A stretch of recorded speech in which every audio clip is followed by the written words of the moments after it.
Most people think you need a large farm, open land, expensive equipment, and years of experience before plants can ever become a real source of income.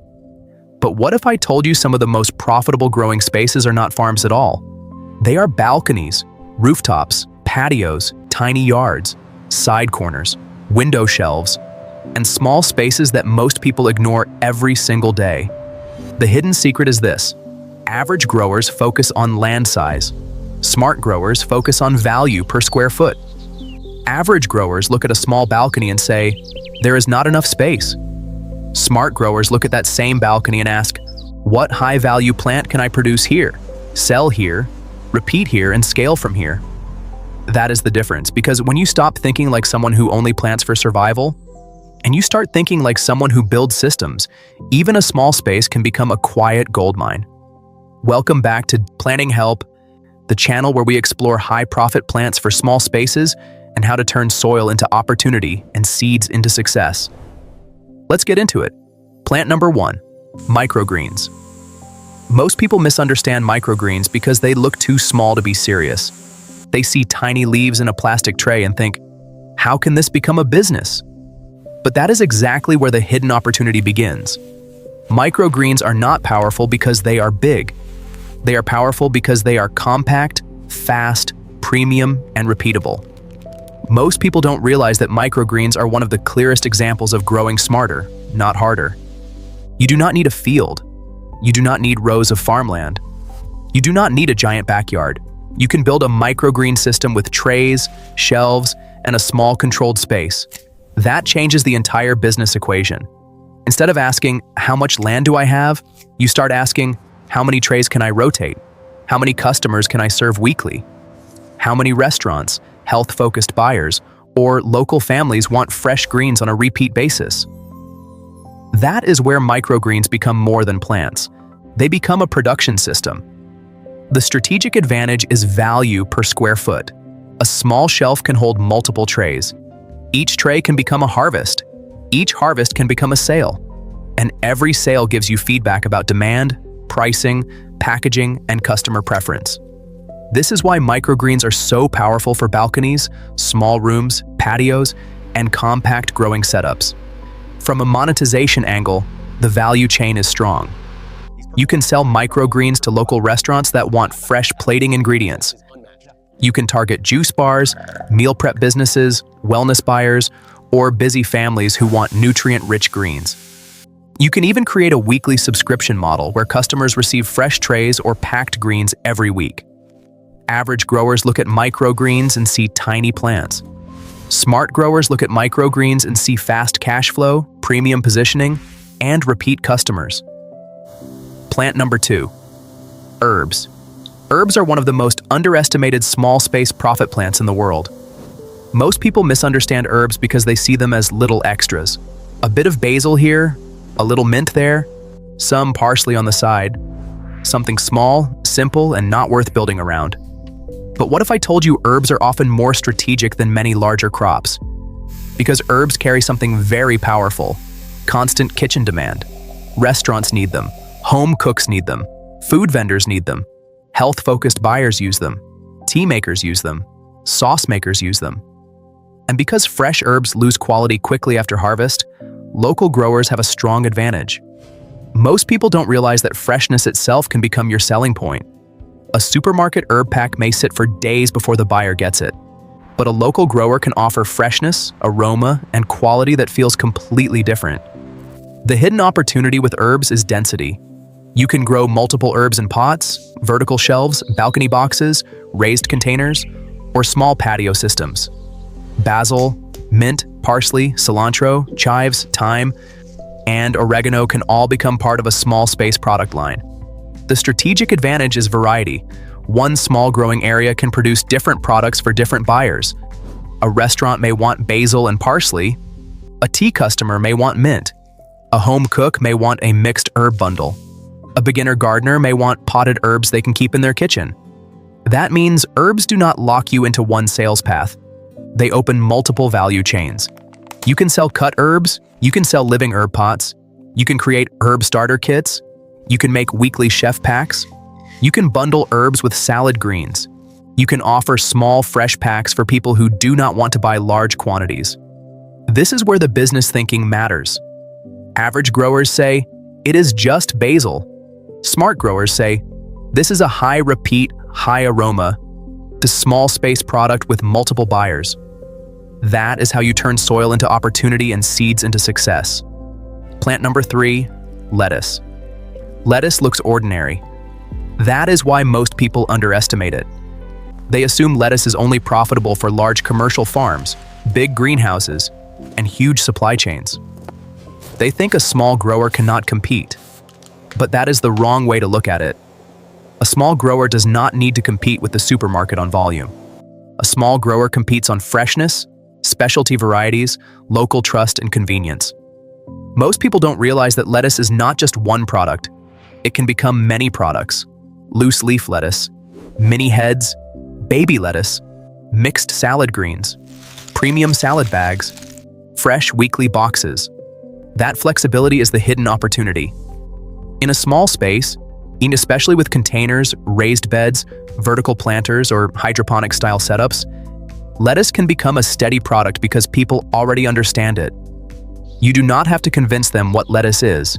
You only have to show them why yours is fresher, cleaner, more local, and more convenient. The strategic advantage is market familiarity. When people already buy something, your job becomes easier. You are not creating demand from nothing.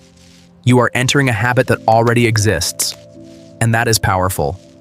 From a monetization angle, lettuce can be sold as simple fresh heads, premium mixed greens, salad packs, or part of a weekly local produce subscription. You can target families, office workers, healthy eaters, meal prep customers, and local cafes that want fresh greens for sandwiches and salads. The key is positioning. Do not sell lettuce like a commodity. Sell it like freshness. Sell it like convenience. Sell it like local quality. Average growers think, lettuce is cheap. Smart growers think, freshness has value when the buyer can taste the difference. Plant number 4, strawberries. Strawberries are powerful because they do not just sell as food, they sell as emotion. Most people misunderstand strawberries because they think strawberries need large open fields, long rows, and big farming operations. But small space growers know there is another way. Strawberries can grow in containers, vertical towers, hanging baskets, balcony planters, raised boxes, and compact patio systems. They are one of the most visually powerful plants you can grow in a small space. And that matters, because in the market, attention has value. A tray of leafy greens may need explanation, but fresh strawberries almost sell themselves. People see the color, imagine the taste, and feel the desire immediately. Most people don't realize that some plants carry emotional demand. Strawberries are not just purchased because people need calories. They are purchased because they feel fresh, sweet, beautiful, seasonal, and special. That creates premium potential. The hidden opportunity is not only selling berries, it is selling the experience around the berries. You can sell fresh strawberry packs. You can sell potted strawberry plants. You can create small gift baskets. You can offer balcony strawberry kits. You can supply local families, small cafes, dessert makers, and boutique food businesses. The strategic advantage is high perceived value in a compact footprint. Even if your production is small at first, strawberries can help build customer attention and trust. They are attractive, familiar, and easy for buyers to understand. That makes them useful for branding. A small grower with beautiful strawberries can build a stronger local image than someone selling only anonymous bulk vegetables. This is why strawberries belong on this list. They remind you that profit is not only about weight. Sometimes it is about desire. Plant number 5, green onions. Green onions may not look exciting at first, but this is one of those plants where the money is hidden in plain sight. Most people misunderstand green onions because they are common. They see them everywhere, so they assume they cannot be valuable. But common can mean something very important in business. Common can mean constant demand. Green onions are used in home cooking, restaurant kitchens, street food, soups, noodles, rice dishes, sauces, eggs, salads, and countless everyday meals. That means buyers do not need to be educated. They already use the product. Most people don't realize that a simple kitchen staple can become powerful when it is fast, dense, and repeatable. The strategic advantage of green onions is how efficiently they use space. They can grow tightly, they fit containers well, they work in small beds, they can be bundled easily, and they can move through local markets quickly because they are practical. Practical sells. Not every profitable plant has to look exotic. Sometimes the best small space plant is the one people use every week without thinking. From a monetization angle, green onions can be sold in fresh bundles, restaurant packs, market bunches, mixed herb packs, and weekly produce boxes. They can also pair beautifully with cilantro, lettuce, spinach, or other quick-turn crops. That bundling power matters. A customer may not come to you for only green onions, but if you offer green onions, herbs, and fresh greens together, suddenly you're not selling one plant. You are selling a kitchen solution. Average growers see green onions as too ordinary. Smart growers see them as repeatable, reliable, and easy to plug into a small space income system. Plant number 6, edible flowers. Now this is where small space becomes very interesting. Most people misunderstand flowers because they think flowers are only decorative. Something pretty to look at. Something for a garden bed or a vase. But edible flowers sit in a different category. They are beauty, food, luxury, and storytelling all at once. Most people don't realize that some of the highest value crops are not sold by weight. They are sold by appearance, uniqueness, and the kind of customer they attract. Edible flowers are used by chefs, bakeries, cake decorators, event creators, boutique restaurants, tea makers, and premium food businesses. They add color, elegance, and visual value to dishes. That makes them a high-value small space crop. The hidden opportunity is positioning. You are not selling flowers. You are selling presentation power. A chef uses them to make a plate look expensive. A baker uses them to make a cake look premium. An event business uses them to create beauty. A tea or dessert brand uses them to create a memorable product. That is a very different value chain from ordinary vegetables. The strategic advantage is that edible flowers can be grown in containers, raised beds, balcony planters, and compact garden setups. They do not require huge land to begin. They require careful targeting and the right buyers. That is the key. This is not a crop you grow randomly and hope someone buys. This is a crop you grow with a market in mind. Local restaurants, wedding cake makers, luxury dessert shops, specialty food creators, farmers market buyers who want something rare. Average growers may ignore edible flowers because they seem too small. Smart growers understand that premium buyers often pay for small things that create a big visual impact. Plant number 7, mushrooms. Mushrooms may be the most powerful small space opportunity on this list. And the reason is simple. They do not think like normal plants. Most people misunderstand mushrooms because they imagine forests, wild logs, dark farms, or complicated science. They assume mushrooms are too mysterious to grow, too technical to sell, or too strange for beginners. But what if I told you mushrooms are one of the clearest examples of high-value production without traditional land? Mushrooms can be grown in controlled small spaces. They can be produced indoors. They can be stacked. They can use vertical space. And certain varieties have strong demand among chefs, health-focused buyers, specialty food customers, and local markets. Most people don't realize that mushrooms completely challenge the old farming mindset. You are not asking, how much field do I own? You are asking, how much controlled production space can I manage? That is a different game. The hidden opportunity is high value per square foot. Mushrooms can turn a small indoor area into a production zone. A room, shed, garage corner, or controlled setup can become a growing space when managed correctly. The strategic advantage is market positioning. Mushrooms are seen as specialty, flavorful, nutritious, and premium depending on the variety. Restaurants often value fresh local mushrooms because quality and timing matter. From a monetization perspective, the value chain is wide. You can sell fresh mushrooms, you can supply restaurants, you can create local specialty packs, you can sell grow kits, you can build education around home mushroom production. You can offer premium varieties that are not always easy to find in supermarkets. And this is why mushrooms are the final plant. They prove the entire point of this video. Small space is not the real limitation.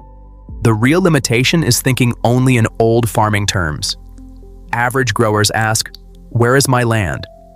Smart growers ask, where is the value? Average growers wait until they have a perfect farm.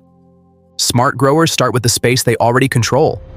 A balcony, a corner, a patio, a shelf, a small yard, a wall, a room, a container system, a vertical rack. Because the real secret is not having more land. The real secret is making every square foot work harder. That is the mindset shift. Smart growers do not grow randomly. They match plants to demand. They match space to systems. They match harvest to buyers. They think beyond the seed and into the value chain. Microgreens teach us speed and premium pricing. Herbs teach us repeat demand. Lettuce teaches us freshness and familiarity. Strawberries teach us emotional selling. Green onions teach us everyday utility. Edible flowers teach us premium positioning.